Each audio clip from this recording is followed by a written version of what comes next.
Mnogi vlasnici kuća često se susreću s problemom rasta korova između spojeva njihovih pločnika.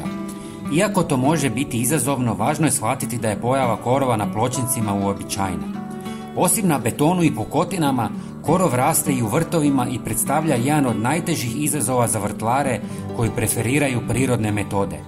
Korov može prenositi razne bolesti i štetnike koji mogu nanijeti štetu na našem vrtu i važno je riješiti ga se što prije. Danas ćemo napraviti organski herbicid koji isušuje korov bez kemikalija. Možda se pitate zašto ne bih iščupao korov? Ima više razloga za to. Prvo, nisu svi korovi lagani za iščupati. Postoje korivi koje treba puno snage, a to možda nemaju neki stariji ljudi. Drugo, kada čupamo korov, dio korijena uvijek ostane u zemlji i teško ga je iščupati. Pogledajte kako je dio ostao u zemlji.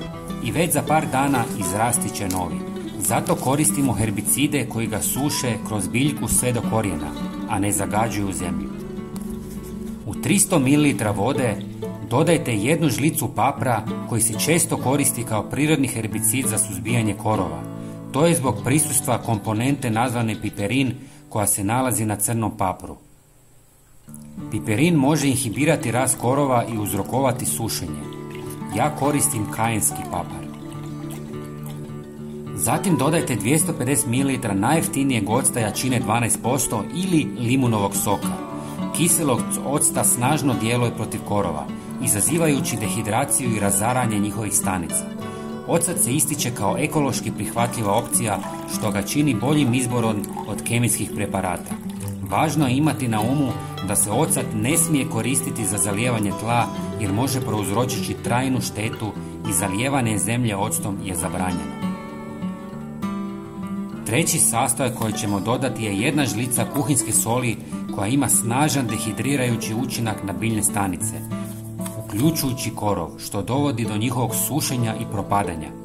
Upotreba sodi pojačava učinak suzbijanja korova. Međutim, važno je oprezno koristiti sol u vrtu, posebno u blizini biljaka povrća. Sol treba primijeniti isključivo na korov, a ne na tlo, jer takva primjena može trajno oštetiti zemlju i to je također zabranjeno. I zadnji sastojak je 1 žlica organskog sapuna koji se proizvodi od prirodnih sastojaka poput biljnih ulja, biljnih ekstrakata i eteričnih ulja i nema kemikalija.